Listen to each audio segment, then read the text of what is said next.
Hello दोस्तों, स्वागत है आपका आपके अपने यूट्यूब चैनल स्टडी विथ एजे में। इसमें आज की वीडियो में मैं आपके लिए लेकर के आया हूँ आपकी राज्य शिक्षा केंद्र के द्वारा जारी वार्षिक परीक्षा 2024-25। आज आपका हिंदी का पेपर था दोस्तों, और कक्षा छठवीं के बच्चों के लिए ये पेपर है। तो इस पेपर में किस प्रकार के प्रश्न आपसे पूछे गए थे, उनके उत्तर आपको कैसे लिखने थे, क्या क्या उत्तर उनके लिखने थे, वो सारी चीज़ें आज की इस वीडियो में हम देखते हैं। तो अपने अपने उत्तर सभी लोग मिला लीजिएगा। और कल आपका गणित का पेपर है, उसके बाद आपके अंग्रेजी, संस्कृत, विज्ञान, सामाजिक विज्ञान, इसके पेपर के लिए चैनल सब्सक्राइब करके रखना है। इनके लिए महत्वपूर्ण प्रश्नों की वीडियो चैनल पे मैंने डाल दिया है, जिन्हें पढ़ करके आप परीक्षा में काफ़ी अच्छे नंबर ला सकते हैं बच्चों। तो उन वीडियो को देखना ना भूलें, तो चैनल सब्सक्राइब करके उन वीडियोज़ को ज़रूर देखें। और कक्षा 8वीं में भी ये आपके काम आएगा चैनल, तो सब्सक्राइब करके रख लीजिएगा। आइए देखते हैं। सबसे पहले आपको बहुविकल्पीय प्रश्न पूछे गए थे, जिसमें प्रश्न नंबर 1 से लेकर 5 तक प्रश्न थे, और विकल्प चुनकर आपको सही उत्तर लिखना था। पहला प्रश्न इसमें है दोस्तों कि मध्य प्रदेश से अलग हुआ राज्य कौन सा है। तो हम सबको पता है कि मध्य प्रदेश से छत्तीसगढ़ राज्य अलग हुआ था, तो सी नंबर इसमें आपका सही उत्तर हो जाएगा। अगला प्रश्न है, दूसरा प्रश्न, बाबा भारती कहाँ रहते थे। तो इसका सही उत्तर होगा दोस्तों, बाबा भारती मंदिर में रहते थे। अगला प्रश्न है, फिरंगी शब्द का अर्थ क्या है। तो फिरंगी का अर्थ होगा अंग्रेज। डॉक्टर भाभा को पीएचडी की उपाधि किस सन में मिली थी। तो इसका सही उत्तर है बी नंबर, 1941 में मिली थी। तो बी नंबर इसमें सही उत्तर है। आपने 1941 लिखा है बी नंबर, तो ये आपका सही उत्तर होगा। पांचवा प्रश्न है, पितृ का तद्भव क्या होगा। तो पितृ का तद्भव होगा पिता, तो इसमें सी नंबर होगा सही उत्तर। तो इस प्रकार से आपको ये 5 प्रश्न लिखने थे। इसके बाद आगे देखेंगे, रिक्त स्थान की पूर्ति करो वाले प्रश्न हैं, जो प्रश्न नंबर 6 से 10 तक हैं दोस्तों। इन्हें किस प्रकार कंप्लीट करना है, इनके उत्तर क्या होंगे, कैसे आपको लिखना है, वो हम देखते हैं। तो छठवां प्रश्न है, इंदौर एवं उज्जैन के आसपास का क्षेत्र में कौन सी बोली का क्षेत्र, ये क्षेत्र कौन सी बोली का क्षेत्र कहलाता है। तो इसका आएगा दोस्तों मालवी हिंदी, है ना, मालवी या हिंदी, या मालवी बोली लिख सकते हैं, या मालवी हिंदी। इस प्रकार से इसमें लिखना है। इसके लिखित उत्तर भी मैं आपको अभी दिखाऊंगा। आगे देखते हैं। सातवां प्रश्न आपसे इसमें पूछा है, खालिस्तान को केरल का कल्पवृक्ष कहा गया है। तो यहाँ आएगा दोस्तों नारियल को, है ना, किसको कहा गया है, नारियल के पेड़ को। तो इसमें क्या आएगा, नारियल के पेड़ को। शीला अवकाश के क्षणों में खालिस्तान का कार्य करने लगी। तो यहाँ क्या आएगा, समाज सेवा, है ना, कौन सा काम करने लगी, समाज सेवा का। बसंत आने पर क्या आता है। तो यहाँ पर आएगा दोस्तों हरियाली। और पराजय का विलोम क्या होगा। तो पराजय का विलोम होगा विजय या फिर जय। तो इस प्रकार से आपको लिखना है। इसके लिखित उत्तर मैं आपको दिखाऊंगा। देखो, एक नंबर में छत्तीसगढ़ आएगा, दूसरे में मंदिर, तीसरे में अंग्रेज, चौथे में 1941, और पांचवें में पिता। इसके बाद खालिस्तान वाले थे, तो छठवें में आप लिखेंगे मालवी बोली, सातवें में नारियल के पेड़ को, आठवें में समाज सेवा, नौवें में हरियाली, और 10वें में विजय। तो इस प्रकार से आपको 10 तक ऐसे कंप्लीट करना है। आगे देखते हैं। प्रश्न नंबर 11 आपसे क्या पूछा था। तो 11 नंबर का प्रश्न है दोस्तों, इसमें अब अति लघु उत्तरीय प्रश्न हैं, जो आपके प्रश्न नंबर 11 से 16 तक हैं। दो दो नंबर के प्रश्न हैं ये।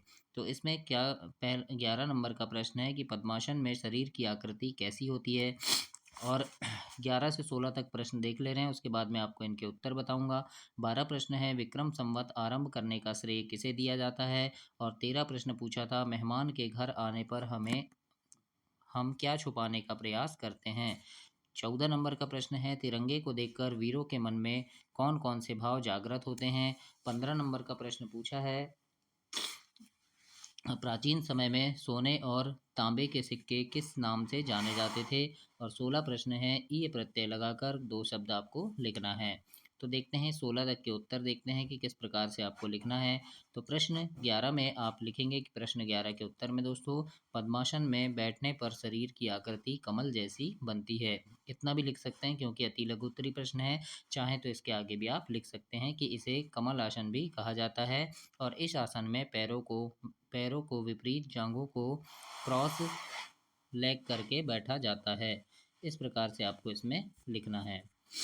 12 नंबर का प्रश्न जो आपसे पूछा था, उसके उत्तर में लिखेंगे कि विक्रम संवत की शुरुआत सम्राट विक्रमादित्य ने की थी। इतना ही आप लिख दीजिएगा 12 में।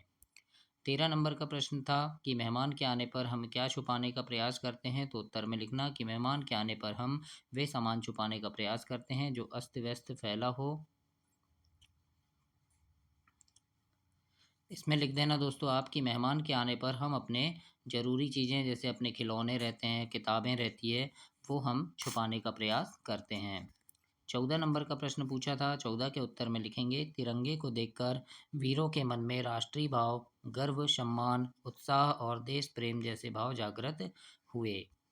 और 15 प्रश्न था, तो 15 के उत्तर में आप लिखेंगे प्राचीन समय में सोने के सिक्कों को स्वर्ण और तांबे के सिक्कों को मासक या काकणी कहा जाता था। 16 प्रश्न में ये प्रत्यय लगाकर शब्द बनाना था, तो जैसे भारत और ये बन गया भारतीय, दर्शन ये दर्शनीय बन गया, मानव और ये मानवीय बन गया। इस प्रकार से 3 शब्द आपको बनाने थे। प्रश्न नंबर 17 देखते हैं, 17 में आपसे क्या पूछा था। अब यहाँ पर लघुत्तरी प्रश्न है जो आपके 3-3 नंबर के होंगे 17 से 22 तक। तो 17 प्रश्न है कि हाथ की अंगुलियों द्वारा की जाने वाली सूक्ष्म योग क्रियाविधि का वर्णन करना है आपको। तो प्रश्न 17 के उत्तर में आपको लिखना है, तो 17 में आप क्या लिखेंगे। 17 के उत्तर में लिखेंगे दोस्तों कि हाथों की अंगुलियों से जुड़े सूक्ष्म योग व्यायाम ये हैं, जैसे हथेलियों को ऊपर नीचे करना, हथेलियों को इधर उधर घुमाना और हथेलियों को छाती के पास लाकर अ की तरह करना। चौथा लिखेंगे कोहनी घुमाना। पांचवा लिखेंगे उंगलियों को एक साथ खींचना। इस प्रकार से आपको लिख देना है। आगे देखते हैं, 18 नंबर का प्रश्न था। प्रश्न नंबर 18, इसमें लिखा है कि दीपक राग सुनने के पीछे सम्राट अकबर का क्या भाव था, स्पष्ट कीजिए। तो प्रश्न 18 के उत्तर में आप लिखेंगे कि दीपक राग सुनने के पीछे सम्राट अकबर का भाव था कि वह तानसेन के साथ ही उनके गुरु स्वामी हरिदास को भी अपने राज दरबार में सम्मानित नवरत्न के रूप में नियुक्त कर लेगा, जिससे दीपक राग को सुनने के लिए मेघ मल्हार के गाने की पूर्ति स्वामी हरिदास से हो जाएगी, परंतु ऐसा नहीं हो सका। इस प्रकार से आप प्रश्न 18 में लिखेंगे। 19 नंबर का प्रश्न देखते हैं क्या लिखना था। तो प्रश्न नंबर 19 आपसे पूछा है कि अपना हिंदुस्तान कहाँ है, कविता में उल्लेखित कवियों के नाम लिखिए।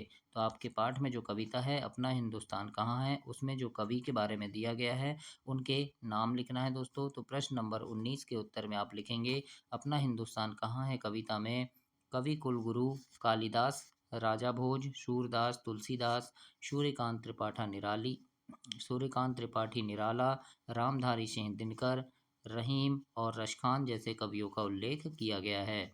इस प्रकार से प्रश्न नंबर 19 के उत्तर में आप लिखेंगे। 20 प्रश्न देखते हैं, प्रश्न 20 आपसे क्या पूछा है इसमें।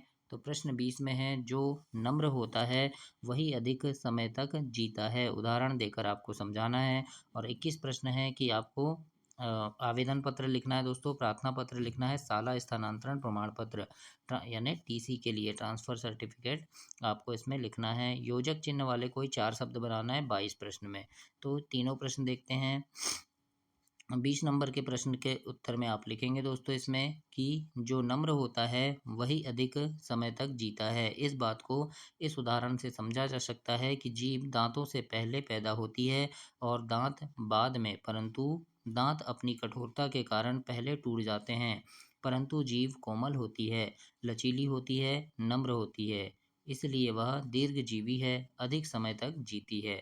इस प्रकार से आप उदाहरण देकर समझा सकते हैं। और 21 नंबर के प्रश्न में आपको शाला स्थानांतरण प्रमाण पत्र लिखना है अपने प्रधान अध्यापक को, तो वो आप लिख लीजिएगा।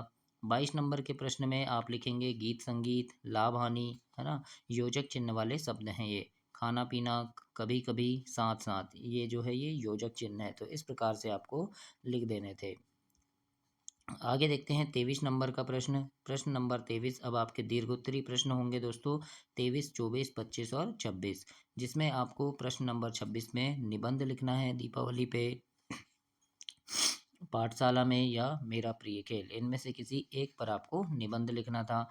और 25 नंबर का जो प्रश्न है, 25 के प्रश्न में ये जो गद्यांश दिया है दोस्तों, इस गद्यांश को पढ़कर आपको इन प्रश्नों के उत्तर देने थे। इन प्रश्नों के उत्तर आपके इसी गद्यांश में मिल जाएंगे। और 23 प्रश्न में आपसे पूछा है दीपक राग प्राणों को संकट में डाल सकता है, कारण बताइए, और इसको सुनाने का हट किससे किया था।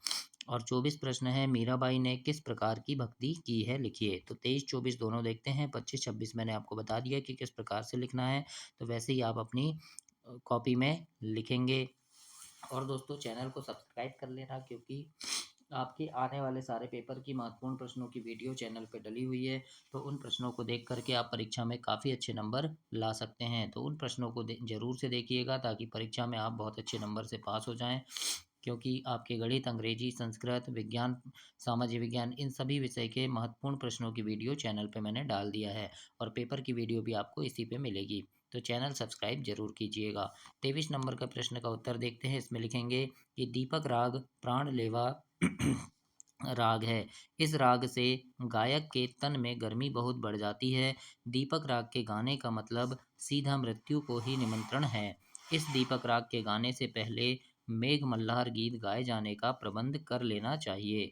जब दीपक राग गायक के शरीर में आग पैदा करने लगे, तब मेघ मल्हार गाकर गायक के प्राणों की रक्षा करनी पड़ती है। और इसके आगे लिखेंगे कि इस राग को सुनने का हट बादशाह अकबर ने तानसेन से किया था। तो इस प्रकार से आपको इसमें लिखना है। 24 नंबर में प्रश्न में पूछा था कि मीराबाई के बारे में, तो इसके उत्तर में लिखेंगे, मीराबाई ने कृष्ण की भक्ति दाम्पत्य या प्रेम भाव से की थी। उन्होंने कृष्ण को अपना पति मानकर उनकी भक्ति की थी। मीराबाई की भक्ति का रूप प्रियतम रूप में भी था।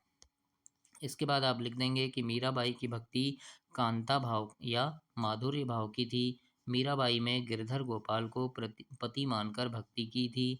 मीराबाई के पदों में विरह वेदना की।